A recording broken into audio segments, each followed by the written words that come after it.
सभी मित्रों को सप्रेम नमो बुद्धाय जय भीम। बौद्ध भारत में आपका स्वागत है।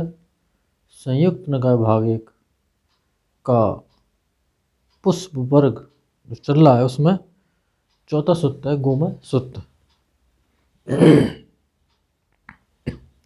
श्रावस्ती जैतवन। तब कोई भिक्षु जब भगवान थे वहाँ आया और भगवान का वादन कर एक और बैठ गया। एक और बैठ उस भिक्षु ने भगवान को कहा, बनते क्या कोई रूप है जो नित्य ध्रुव शाश्वत परिवर्तन रहित, यानी कि जो परमानेंट है, ऐसा कोई रूप है? बनते क्या कोई वेदना है जो नित्य परमानेंट हो? संज्ञा संस्कार विज्ञान, ये क्या कोई इस तरह के हैं जो कि नित्य हों, शाश्वत हों, ध्रुव हों, यानी कि परमानेंट हों, जो परिवर्तन जिसमें नहीं होता हो, स्थिर वाले हों? भिक्षु, कोई रूप वेदना संज्ञा संस्कार विज्ञान नहीं है जो नित्य ध्रुव शाश्वत और परिवर्तन रहित हो।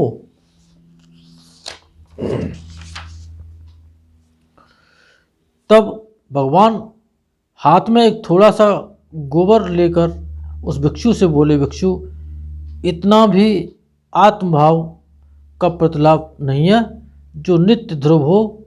भिक्षु, यदि इतना भी आत्मलाभ और प्रतिलाभ नित्य ध्रुव होता तो ब्रह्मचर्य पालन दुख क्षय के लिए नहीं जाना जाता। फिर आवश्यकता ही क्या थी इस ब्रह्मचर्य पालन करने की? भिक्षु, क्योंकि इतना भी आत्मभाव प्रतिलाभ नित्य ध्रुव नहीं है, इसलिए ब्रह्मचर्य पालन दुख क्षय के लिए सार्थक जाना जाता है। भिक्षु, पूर्व काल में मैं मूर्धा विषिक्त क्षत्रिय राजा था। उस समय कुशावती राजधानी प्रमुख मेरे 84,000 नगर थे। उस समय धर्म प्रसाद प्रमुख 84,000 प्रसाद थे। उस समय महावीर कूटागार प्रमुख मेरे 84,000 कूटागार, इसको वॉच टावर कहते हैं, जो कि निगरानी करने के लिए होते हैं, थे। उस समय मेरे 84,000 पलंग थे, हाथी के दांत के, हीरे के, सोना के, चांदी के कालीन लगे हुए, उजले कंबल लगे हुए, फूलदार कंबल लगे हुए,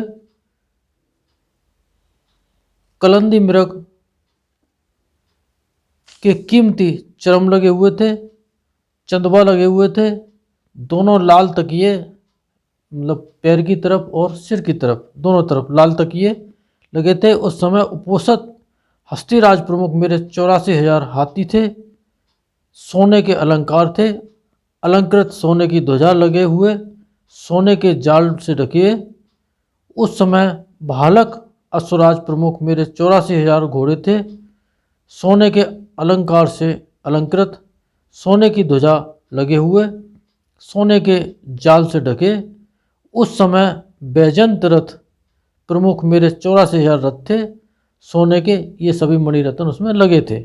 मणिरत्न प्रमुख मेरे 84,000 मणि थे। सुभद्रा देवी प्रमुख 84,000 स्त्रियां थीं। पर नायकरथ प्रमुख 84,000 अधीन राजा थे। 84,000 दूध देने वाली गौवें थी और 84,000 कपड़े थे, रेशम के, पटके, ऊनी और सूती। 84,000 थालियाँ थीं जिन्हें सूपकार दोनों बेला परोसकर ले आता था। उस समय मैं उन 84,000 नगरों से एक कुशावती राजधानी में रहता था। धर्म प्रसाद में ही रहता था। इसी तरह सभी के साथ समझ लेना चाहिए। बहुत ही संपन्न और बलशाली राजा थे। भिक्षु, वे सभी संस्कार अतीत हो गए, निरुद्ध हो गए, विपरिणित हो गए। भिक्षु, संस्कार ऐसे अध्रुव, अनित्य और अशाश्वत से रहित हैं।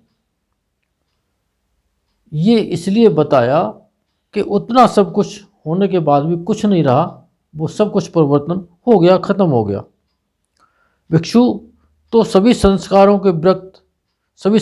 से विरक्त हो जाता है, यानी कि सभी संस्कारों से विरक्त हो जाना भला है, राग रहित हो जाना भला है, विमुक्ति हो जाना भला है। इसी में भलाई है, इसी पे हर व्यक्ति को अपने मन को फोकस करना चाहिए। नख सिख सुत, सभी संस्कार अनित्य हैं। श्रावस्ती जैतवन, एक और बैठ वह भिक्षु भगवान से बोला, भंते क्या कोई रूप है जो नित्य ध्रुव शाश्वत प्रवर्तन रहित हो। ये दूसरे भिक्षु की बात है। कोई वेदना, कोई संज्ञा, कोई संस्कार, कोई विज्ञान नहीं भिक्षु, ऐसा कोई रूप, वेदना, संज्ञा, संस्कार, विज्ञान नहीं है जो नित्य ध्रुव हो। तब भगवान अपने नख के ऊपर एक धूल के कण को रखकर बोले, भिक्षु इतना भी रूप नहीं है जो नित्य हो, ध्रुव हो, शाश्वत हो, परमानेंट हो। क्योंकि इतना भी रूप नित्य ध्रुव नहीं है, इसी से ब्रह्मचर्य दुख क्षय के लिए सार्थक माना जाता है। ठीक उसी तरह से समझा दिया कि अगर ये सब कुछ परमानेंट होता, सभी लोग सुख में होते, तो ब्रह्मचर्य की आवश्यकता होती नहीं, किसी को सन्यासी नहीं बनना पड़ता, किसी को बोधसत्वचर्या पूरी नहीं करनी पड़ती, किसी को संबोध नहीं बनना पड़ता। इसीलिए बनना पड़ा क्योंकि ये सब परिवर्तनशील है और इसी बात का दुख होता है।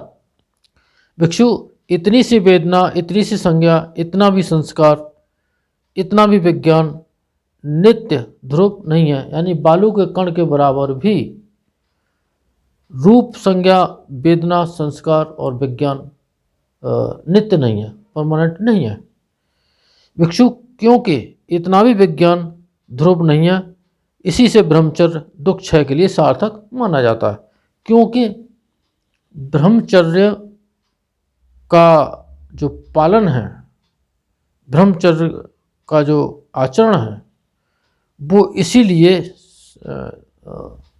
सम्मानित है और सर्व पूजित है कि वो खुद भी दुखों से मुक्त होंगे और दूसरों को भी दुख से मुक्त होने का रास्ता बताएंगे।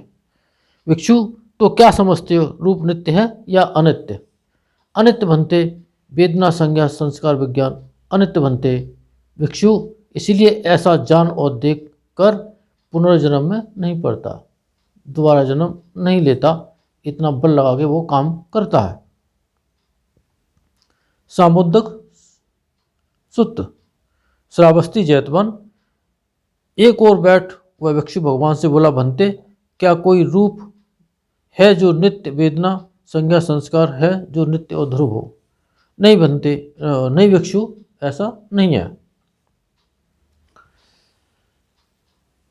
पठम गद्दुल सुत्त, अविद्या में पड़े प्राणियों के दुख का अंत नहीं, ये इसका अर्थ है या इसका टॉपिक है।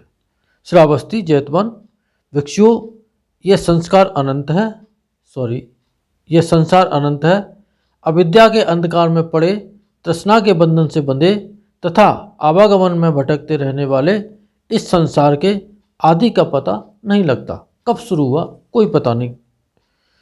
भिक्षुओं एक समय आता है जब महासागर सूख साख कर नहीं रहता, यानी कि इसकी संभावना होती है, वो भगवान बता रहा है। भिक्षुओं तब भी अविद्या के अंधकार में पड़े, तृष्णा के बंधन से बंधे तथा आवागमन में भटकते रहने वाले प्राणियों के दुख का अंत नहीं होता। भिक्षुओं एक समय ऐसा होता है जब पर्वत सुमेरु जल जाता है, नष्ट हो जाता है, नहीं रहता। भिक्षुओं तब भी अविद्या में के अंधकार में पड़े प्राणियों के दुखों का अंत नहीं होता, यानी कि ये सब घटनाएं होने के बाद भी प्राणियों का रंग, रूप, आकृति उसी तरह की बन जाती है। उस समय भी प्राणी होते हैं और दुखों में ही पड़े रहते हैं। भिक्षुओं एक समय ऐसा होता है कि यह महापृथ्वी जल जाती है, नष्ट हो जाती है, नहीं रहती। तब भिक्षुओं तब भी अविद्या के अंधकार में पड़े प्राणियों को के दुखों का अंत नहीं होता। भिक्षुओं जैसे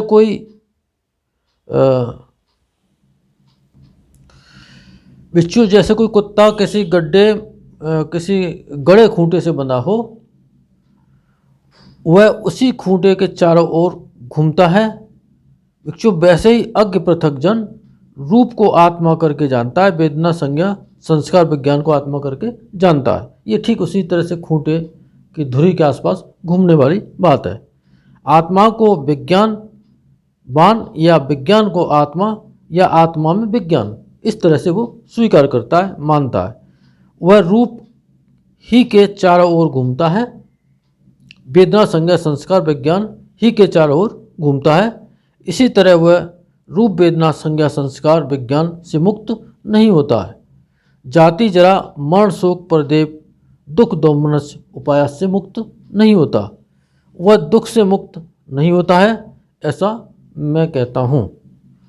भिक्षुओं, पंडित आर्य श्रावक रूप को आत्मा करके नहीं जानता है।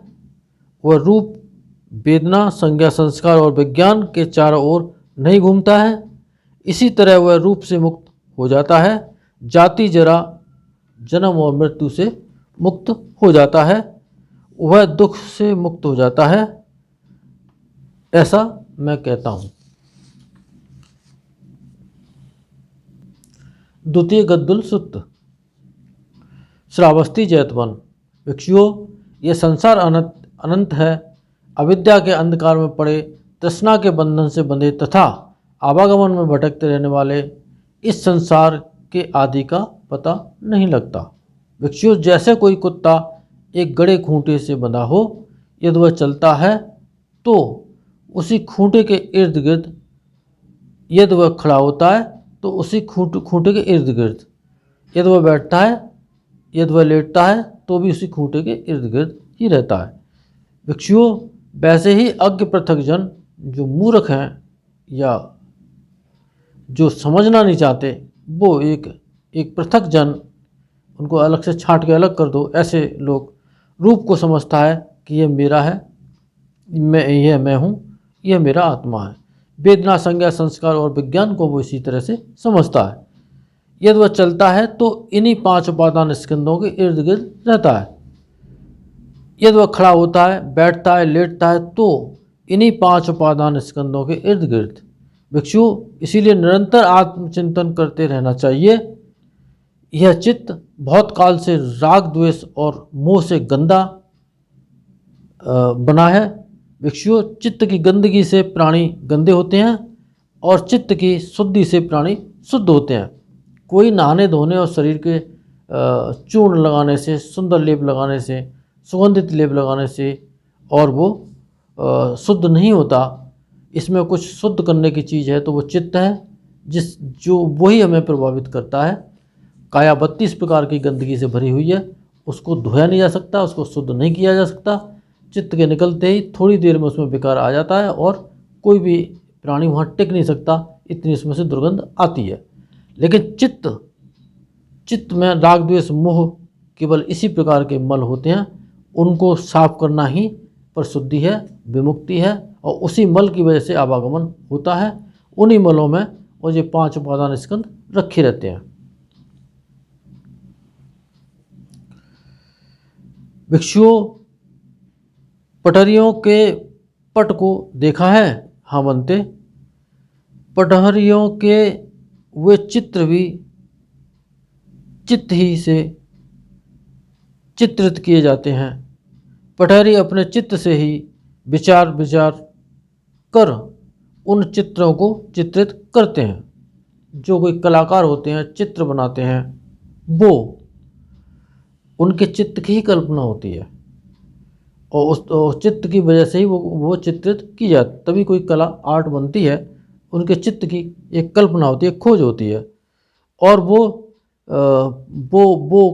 जो आर्टिस्ट होता है, जो पटहरी जिसको कहा गया है यहाँ पे, वो अपने चित्त से विचार कर उन चित्रों को चित्रित करते हैं। बच्चों, इसलिए निरंतर आत्मचिंतन करते रहना चाहिए। यह चित्त बहुत काल से राग द्वेष मोह से गंदा है। ऐसे देखते हुए काल से गंदा है। भिक्षु, चित्त की दूसरी और कोई चीज नहीं है। त्रिश्चीन प्राणी अपने चित्त के ही कारण ऐसे हुए हैं। निश्चिंत प्राणियों का भी चित्त ही प्रधान है। भिक्षुओं, इसलिए निरंतर आत्मचिंतन करते रहना चाहिए। यह चित्त बहुत काल से राग द्वेष और मोह से गंदा है। भिक्षुओं, जैसे कोई रंगरेज या चित्रकार रंग से या लिखकर या हल्दी से या नील से या मंजीठ से अच्छी तरह साफ किए गए तख्ते पर या दीवार पर स्त्री या पुरुष का सर्वांगपूर्ण चित्र उतार दे, भिक्षुओं वैसे ही अज्ञ पृथकजन रूप में लगा रह रूप को ही प्राप्त होता है। वेदना में लगा, संज्ञा में लगा, संस्कार में लगा, विज्ञान को लगा रह करके ही इन पांचों उपादानों को प्राप्त होता है और वो दुख ही होते हैं। भिक्षुओं, तो क्या समझते हो, रूप नित्य है या अनित्य? अनित्य बनते, इसलिए ये जान और देख पुनर्जन्म को प्राप्त नहीं होता है। अगर ये समझ में आया कि ये रूप और रूप संज्ञा विज्ञान वेदना और रूप वेदना संज्ञा संस्कार और विज्ञान, ये इनसे और वो छूट जाता है, फिर पुनर्जन्म को प्राप्त नहीं होता। इन सत्य वचनों से आप सबका मंगल हो, भला हो, कल्याण हो, संसार के सारे प्राणी सुखी हों। साधु साधु साधु।